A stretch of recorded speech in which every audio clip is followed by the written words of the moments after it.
Child, Jemma done went from my body, my choice, to let me see what my man want to do. And we ain't here for it. Let's talk about it. Cue the music. Oh yes, bitches and hoes. I'm back. I'll drop a player like it's nothing, it ain't working out. Now no debate or fuck discussion, bitch, I'm walking out. My time is money, I ain't loving unless you toast it out. Flip my weave and walk it out. Look how I just bossed it out. Now come on baby, why you bugging? We can't talk it out. I keeps it moving, I ain't tripping, lost another spouse. I'm just a boss, it's in my blood, no I won't scream or shout. Grabbing my keys. Cause oh yes, bitches and hoes, I'm back. Back with another video in the notepad. Not the iPad, with a notepad or whatever. And we're going to discuss the Shy Season 5, Episode 5. Girl, Jemma, what is you doing? Jemma, you making a mistake that we have all made, girl. But we going to talk about it. Anyway, let's get into the episode. So the episode starts off with Jake asking, well, what is we going to do, girl? What are we going to do with all of this? And she hollers, well, you know, I think I'm going to just have to take care of it. He's not hearing that. He wants to keep the baby. He ready to go get 4 or 5 jobs to keep the baby. And you know, while that's admirable, y'all are children, okay? Having a baby at that age is not going to be feasible for nobody. I'm not telling you what you should do, but what I'm saying is what makes sense, in my opinion, right? So he was just like, well, what about me? It ain't about you, bruh. Once the semen left your body, now it's about Jemma. She get to make the choice. But as we can see, Jemma don't believe that her damn self. But anyway, Jemma ain't trying to hear all that. Jemma said, look, man, I'm not trying to do all that. I got a life to live. I want to live. So he's like, so I don't have no say? No, bruh. Vic ain't tell you that.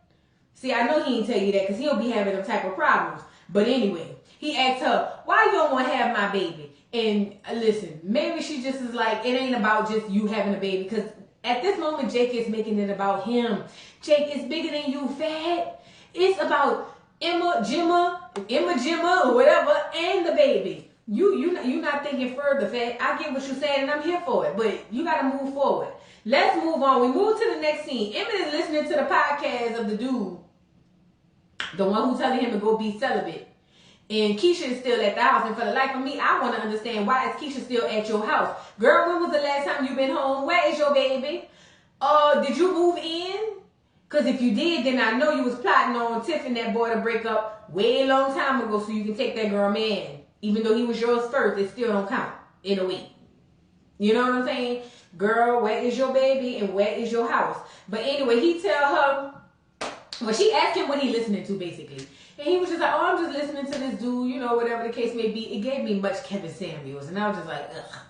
But anyway, she was just like, well, why are you listening to him? He was like, well, you know, I just listen to him because he give good advice. I'm trying to be a better man, not, you know, be in the club. I'm trying to really stay home and be a better man. And here she come, you've always been a good man. I said, girl, if you want the peen, just say that. You ain't got to do all that. All you got to do is just hop on top. He talking that celibacy crap, girl. Just hop on top. You don't have to do all that. But she basically says, you know, he always been a good man. And she says, he basically acknowledges that he was horrible to her when they were together. Well, you know what? You can't change the past. But he lets her know that he has a doggone guys' night for cards, and they're going to play cards, and she wants to stay. Keisha, thirsty much? Did you get kicked out? What is going on? Why can't you go home, girl? And at first, Emmett was a little apprehensive, but he was just like, all right, you can stay, but you better make some snacks. That's what I put in there. We move to the next scene. Kevin is helping his girlfriend get ready for cosplay. And she was like, you should come. And Kevin was like, no, it's not really my thing. Because, you know, Kevin is a hood dude. You know, us hood people, we don't know much about all that. You know what I'm saying? My best friend, she be with that. Her and her churn and her husband go down there and cosplay and dress up. I don't know about all that. So I'm like, Kevin. And she was just like, well, you know, you should open your mind and expand your horizons. So the theme is, come as the doggone, I guess, character you think you are or you want to be. So she asked him, what is it that if you could be a character and have a power, what would it be? He said, I would make it rain. She was like, you mean the strip club? You know, you got to ask the hood dudes that. But he said, no, not like money, like real rain. I love the fact that when it rains, I feel good. It soothes me over. That's me, Kevin. Kevin, you a Pisces? Because that's me. I feel the same way. But anyway, she's here for it. And she was just like, listen, I'm just trying to get you to a space to open your horizons. You should really think about it. So Kevin is sitting over there like, man, I don't know about all that. So then she tells him she's the moon whisperer. She talks to the moon. And Kevin was like, do y'all talk about me? Probably not. But she said, yeah, you know what I'm saying? We talk.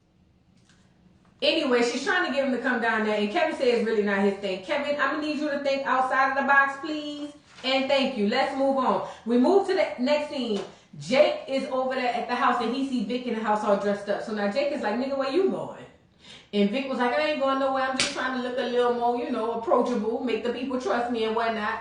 And Jake was like, man, you really going out to make sure these niggas fuck with you is. He trying to win an election. Jake, you gonna understand when you get older. But anyway, so Jake sits down in the kitchen and all of a sudden, Victor noticed, or Trig, or whatever you want to call him, noticed something is up. Something in the milk ain't clean. His nose started doing that. And he said, you good? And then Jake was like, yeah, I'm good. And he asked him, you ever got a girl pregnant? No, that ain't what Vic do. He don't get girls pregnant. So then he was like, nah, but what's up?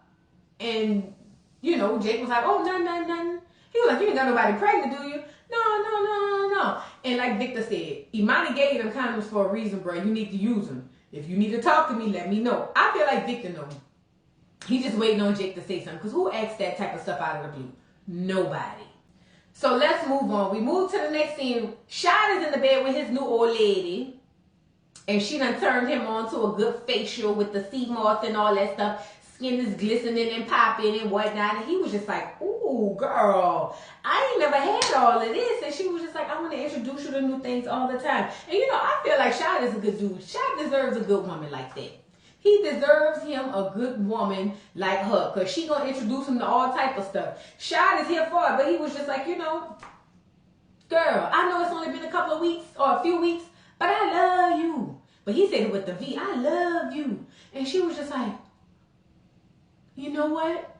I love you too. And guess what? I'm here for it, girl. Get your man. Like she said, I thought I'd never meet a man and deal with a man with a record. Ain't gonna do it. I don't give a damn what the heart say. The brain gonna step in. But it's for you, girl. Go ahead on. So she was like, you know, I never thought I'd deal with a man with a record, but you changed me. You changed my mind. Now I'm okay with it, girl. Don't you be on the next episode of Love After Locked Up. Don't you do it, girl.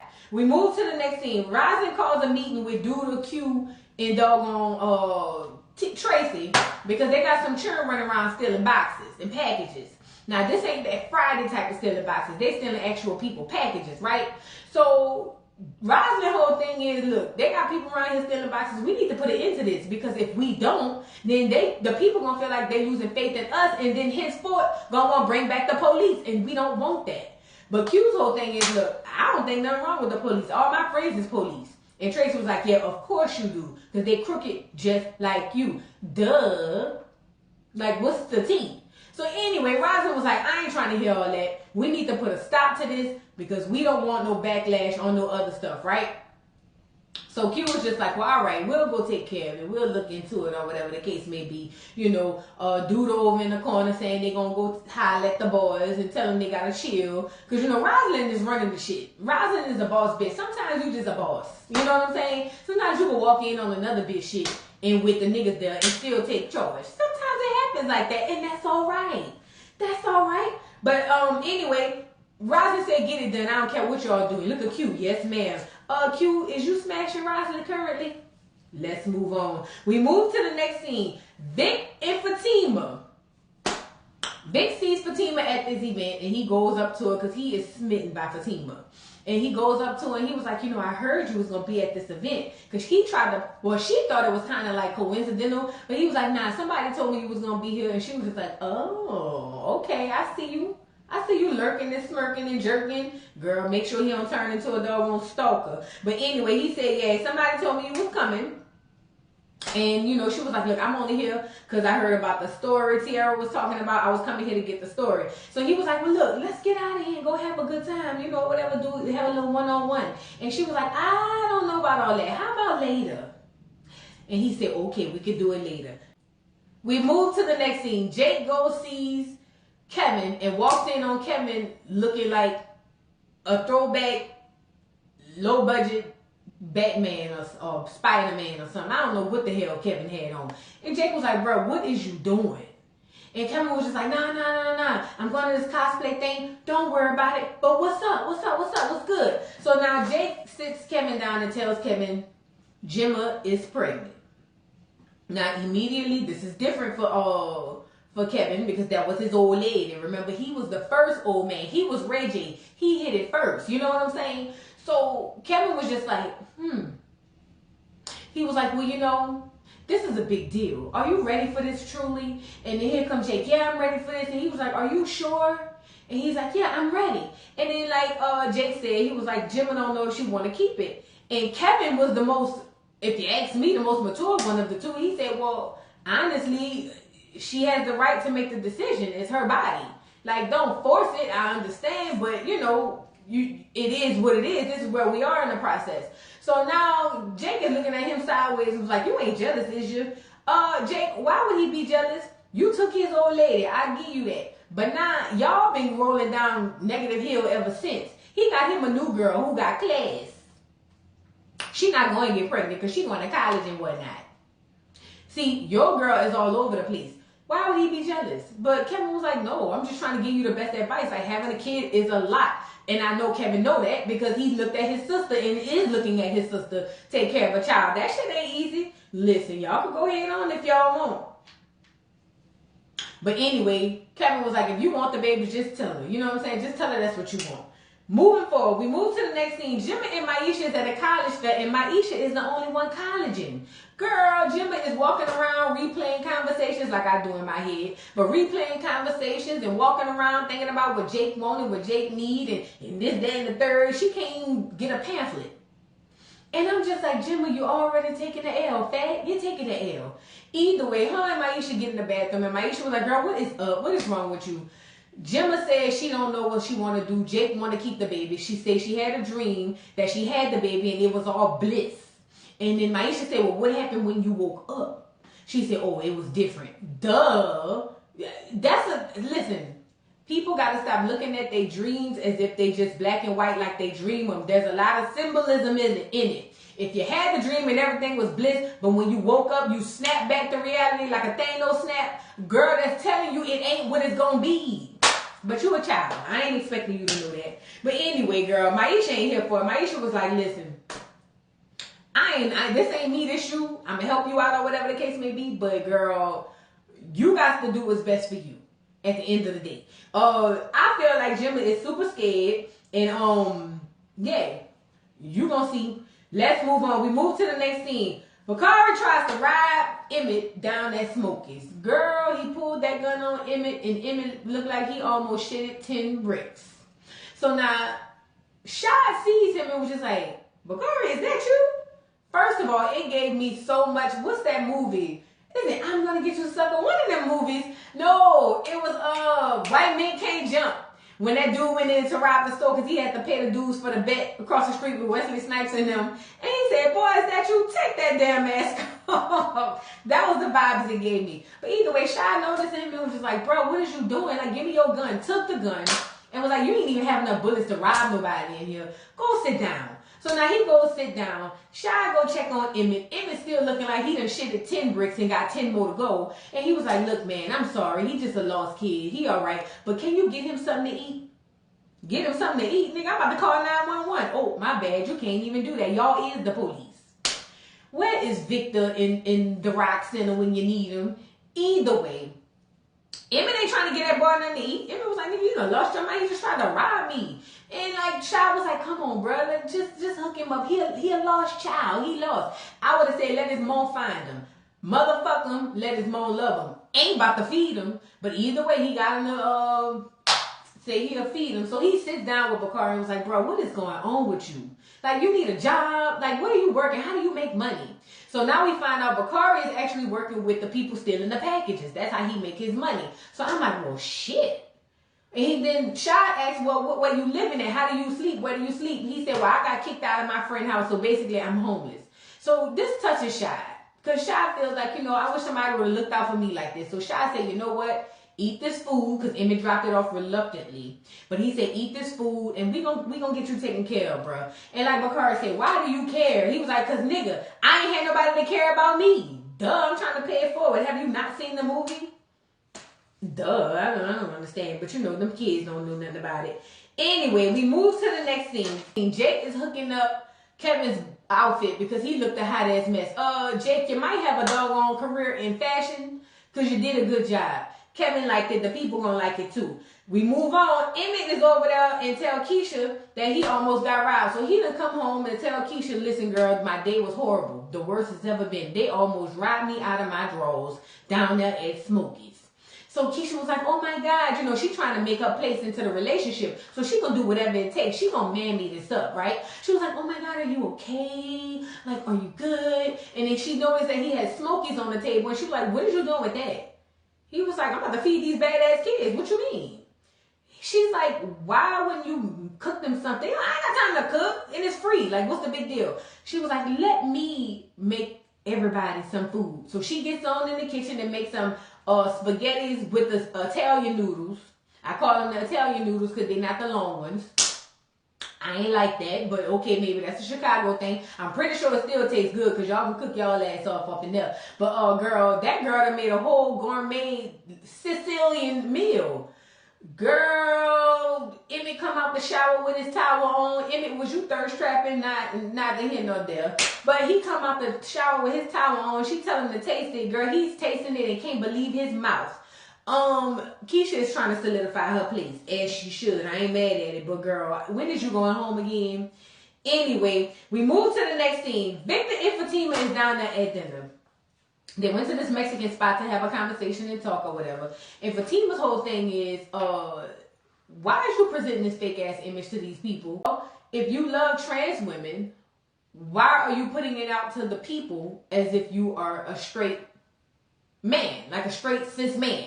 His whole thing was, if I could be completely honest, ever since I started dealing with her, like my doggone stock and my social media presence has gone through the roof. She said, yeah, that's because everybody likes a straight cis gendered relationship. I'm trying to choose my words, right? So then he goes, well, a trans woman is a woman, so what's the difference? And Fatima goes, well, I don't know. And then he says, well, if I've always dated trans women, no, I'm lying. She then goes on to say, when was the last time you dated a cisgendered woman? Because that obviously tells you there's a difference, right? You know, so he goes, well, I don't know. He says, well, what does that make me? She don't know. Nobody knows. It's different for everybody. Everybody has their own pronouns. Everybody has their own way of being who they are. It's not a black and white thing when it comes to the LGBTQI community. And I'm only giving that type of rhetoric because of everybody that I've spoken to. I can speak to 10 gay men and they all gonna have 10 different experiences. I can speak to 10 lesbians, 10 transsexuals. Everybody has different experiences. Just like you can speak to 10 black women and we all gonna have different experiences and see things differently. There's no black and white. You are who you are, Trig. Like Fatima said, be who you are. Because you're going to sit up here and act like, you know what I'm saying, it ain't what it is, and then it's going to come out eventually, then what? You might as well jump out the window. I mean, it's 2022. I'm with her. I'm with Fatima. Why would you even lie about it? We move to the next scene. Duda and Q go down there to the warehouse where they got the operation, let me take your packages, right? So they go down there to the warehouse. They look for the dudes, and the dude, you know, I don't know what his name was, don't even matter. But basically, Q was like, we need to have a conversation. I am the boogeyman. So they go to the back and have a conversation, and dude was just like, man, what is y'all trying to do? Basically, Q was like, I need 20% of everything you bring in. Now, this caught Duda by surprise. Like, wait a minute, that ain't why we was here. We was here to tell them to cease fire. All of a sudden, the dude pulled out a gun, or basically threatened Q, and was like, nah, we ain't doing that. Who you think you is? And like Duda said, you can pull the trigger and kill him, but you ain't gonna make it out of here, bro. You might as well chill. Either way, Q said, I said what I said. I need 20% and I need it ASAP. Dude wasn't really trying to hit. All of a sudden, a conflict ensues. Q is damn near about to kill a dude. Dude had to come out his waistband with a gun for his little partners and basically say, don't try it because y'all gonna get popped. You know what I'm saying? Whatever the case may be. Q didn't kill him, but he almost did. So not only did the dude agree to pay the 20%, Duda was like, good, and I also need y'all to make donations to the Rock Center. And what are they gonna do? Like, Q and Duda are the muscles of the doggone town. Listen, they get outside. Duda was like, what the hell was that? I wasn't expecting that. That wasn't why we here.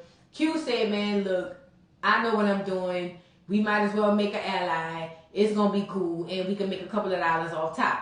Then he turns around and tells Duda, and as a matter of fact, you need to be quick on your draw, because I almost had to kill that dude with my bare hands. We didn't want to see that, Q. You the OG. We didn't want to see that. Let's move on. We move to the next scene. Shy brings Bakari home.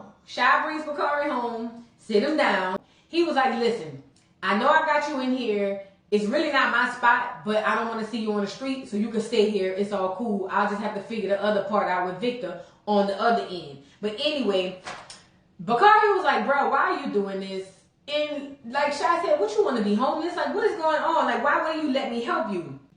Bakari don't want to be homeless. He really don't. He's just in a position where he ain't never had nobody to love him and help him and protect him. So Shot is over there saying, man, look, I hope Vic don't come home and trip, because I ain't even run this by him, but you just chill. So then he asked Bakari about his dreams, and Bakari was like, I ain't never had no dreams. It makes sense. Most inner city black boys don't have dreams because they can't see further than what they see in front of them, which is nothing. I totally understand. I feel like Bakari, you're going to do good. With the help of Shad and Trig and all that stuff, you're going to do all right. You just got to worry about Jake. Let's move on. We move to the next scene. Victor and Fatima is sitting in the car, and she lets him know, look, I get what you're trying to do and all this stuff with your little campaign, but I ain't going to be no secret. Ain't going to do that. Ain't been one, ain't going to be one. And Victor was like, I would never do that to you, girl. And she was just like, yeah, Because, you know, we be knowing when niggas be lying. But she was just like, you know, I ain't gonna never be no secret. Because he asked her, could she keep a secret? She said, boy, I am a journalist. That's all I do is keep secrets. But anyway, he said he wouldn't do that to her and give her a kiss. Lets her out the car in front of her door in broad daylight. So I feel like Trig is who he is. Victor/Trig is who he is. He's just trying to save face for this doggone campaign and all that stuff. But I also feel he has a little bitty sense of denial, in a sense. Either way, he drops her off. He gets home and sees Shad in the kitchen with 2 plates, and Shad drops the bomb on him. Bakari is standing there. Victor said, hell no. He ain't got to go home, but he got to get the hell up out of here. Bring him down there to the Rock Center, but he can't stay here. Shad was like, come on, bro. Give him a chance, bro. This dude really don't have nothing to do. He really don't have nowhere to go. He really on his down and out. Like, what would our lives would have been about if somebody like us would have been there to help us? Like, pay it forward. And then Victor has to take this into consideration, because you are running for an elected official. This will look good on your record. So Victor was like, bro, I'm gonna let him stay, but he do one thing and he out, just one. And so Shah was like, thank you, man, thank you. So then Victor was like, well, come on, we going down there to the call game. Shah said, nigga, I'm not all like y'all to be going down to no damn call game. Victor said, man, get your ass up to me, get down here to this call game. They get down there to the call game. And they over there by Emmett. Keisha is over there. Darnell is over there. Where the hell is Jada? Anyway, Darnell is over there. Keisha, Emmett, you know, it's Victor, Shad, everybody over there. Keisha done made a couple of little appetizers and whatnot. The boys is enjoying the doggone food. And then they start dealing the cards. It was like, Keisha, you playing too? And she was like, yeah. I don't know. I feel like Keisha could have set that one out. I'm sorry. That's just my opinion. I feel like she could have set that one out. Darnell then turns around and looks over and see that Rashad's face has cleared up and is very, very smooth. It's the sea moss, Darnell. And Rashad was like, oh, you know this? Yeah. But then they start talking about expressing emotions and stuff, and Keisha kind of joined in on the conversation. Keisha, I don't want you to be one of the boys. I'm sorry, I just don't. Let's move on. We move to the next scene. So now Rosalind, Q, and Duda tell Tracy that basically, listen, what we said we was going to do, we ain't do that, fat. Q made a deal and now we cool with them.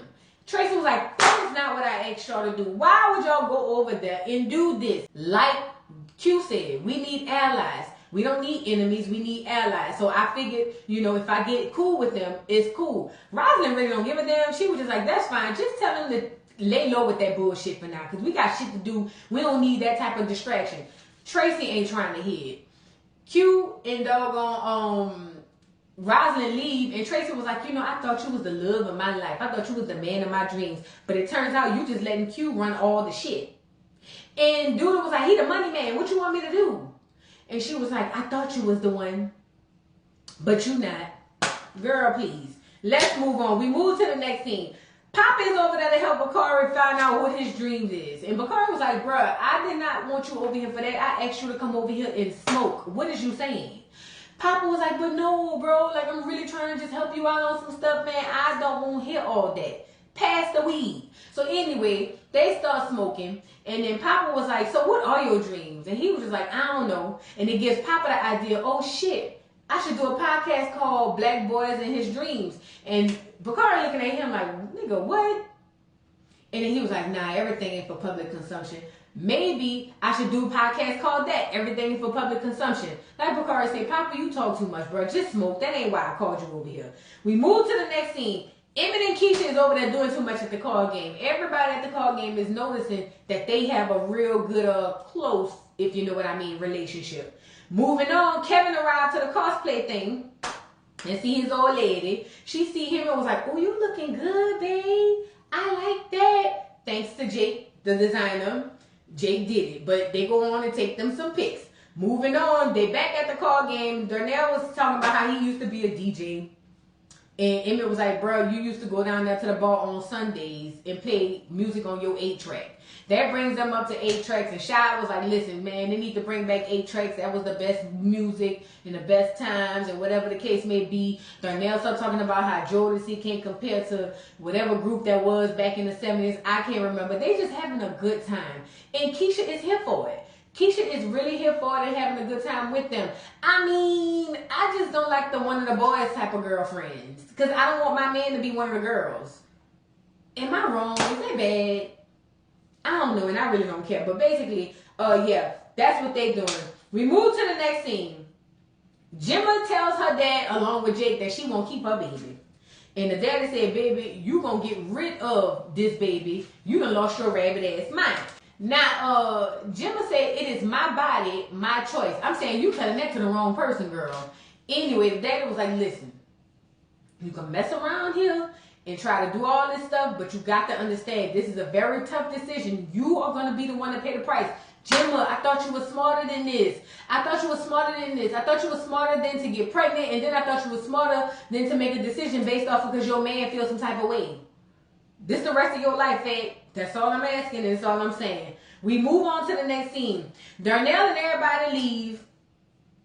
And that leaves Keisha and Emmett back at the house. And you already know what's about to happen. On the flip side, Papa and Bakari is over there smoking.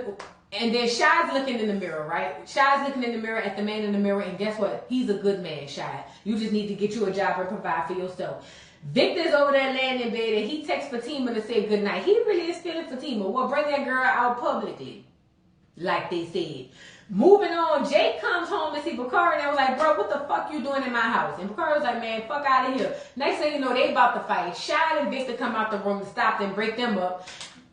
Jake is like, he got to get the fuck out of here. And Victor was like, bro, just chill. Listen, we all know they beefing. I don't understand how they thought that was going to work anyway. But let's move on. They announced the doggone winners for the best costume contest, and Kevin and his old lady didn't win. However, they did win the best innovative or something like that. So they did get to win, and they kissed and danced under the confetti. That was so cute. Kevin, you might really be in the cosplay. You never know. We move to the next scene, in the final scene. Keisha and Emmett is at the house reminiscing on the night. They in there drinking wine. You know, wine is what gets you in the mood. They drinking wine and whatnot. And Emmett was like, I'm glad you really, came out and stayed around. You ain't been home in a couple of days, but I'm glad. It really turned out nice. Everybody loved the snacks and whatnot. And she was just like, I know. And I said, boy, it's a trap. You falling right in it. Anyway, so they on the couch or whatever the case may be. And they looking in each other's eyes for what I don't know. Emmett hollered he gonna put the doggone cheese mix on the menu. She was like, you can't do that. And then he says he ain't having sex, so that's why he be thinking about work all the time. Next thing you know, not thinking about sex turned into sex. He starts smashing on doggone Keisha, asking her did he manifest it. I ain't know you can manifest no pussy, but if you could, go ahead on. And that was where the episode ended. Keisha, when is you gonna tell Tiffany you smashing her ex-husband? Because I'm pretty sure that girl FaceTimed you after that. I'm just asking. Anyway, y'all let me know what y'all thought about this week's episode of The Shy. Please don't forget to like, subscribe, hit the notification bell, and I'll see you hoes later. Bye. Mr. Carroll, how you give the voodoo doll time to talk? I don't get no fucking time to talk. Who the voodoo doll is? The nigga you just had up here.